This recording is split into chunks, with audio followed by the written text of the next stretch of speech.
haa ta'u malee galanni siif dachaadhaan baay'atee oolmaatiin of ooltetu baay'ee garaana nyaate.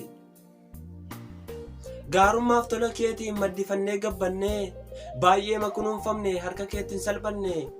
Nu jaallatta baay'ee isaa baay'ee nu mararfatta. Afaan duwwaadhaan miti aarsaadhaan nu jaallatta. Dhiphattee gidirfamtee gindillaajii dhaabattee du'arraa nu hambisuuf lubbuu kee du'aaf laatte. Cubburraa nu hambisuuf cubbuu keenya sassaabdee warra iddoof ga'ee hin qabne toloota gootee dhaabde. Dhiphuu kee gaafsanaa isa fannoo irraa Yesuus aarsaa keetiin fayyineetu jirra. Dubbadhee hin fixu bakka hundaa ga'ee coba dhiiga keetiin araarri nuu ta'e. Dafqa bu'aa qabu nuuf dafqitee ati dhiiga kennu bittee nutti baaste gatii.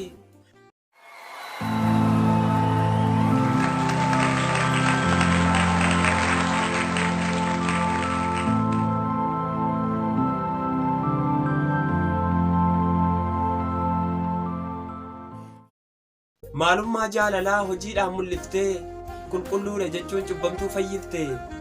Jirmichatti nuuf baatte salphaa miti ulfaata. Gooftaa koo galatoomi siif galanni xiqqaata.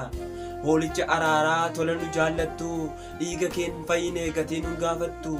Jaalalli kee dhugaan aarsaa ta'uu isaati si'iin kaadhimamne gara jireenyaatti. Deemsa qaraaniyoo adeemsa kaayyoo cimaa isan dudubbadha isan dhalootatti himaa.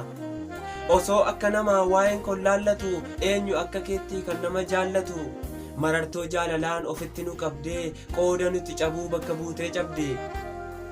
Xoofodhaa dugdee ol baate fannootti ofii garafamtee nu baafte qannootti. Alangaan dhaanamtee jatsi tufamee akkaan dhiigaffattee dirri kee tumamee. Mismaaras yoo ta'e barruu kee walakkaa gidirfamuun cimu kaayyoon buufne bakka.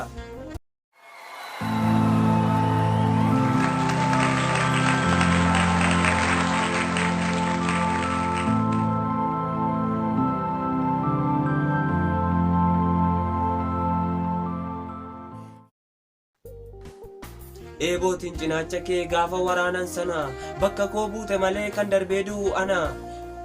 Gonfoon ati nuuf baatte gonfoo qoraattiin makaa. Gaafa duuti as deemtu atin du'in jetteetu si dursee du'a dhaqa.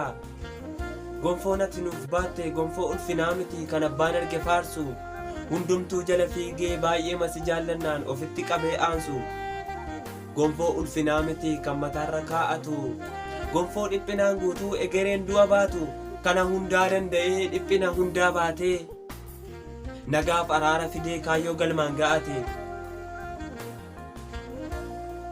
Guyyoota sadanitti manicha jedhe jaaree dhagaa gangalchee ka'ee arfii du'aa abaare.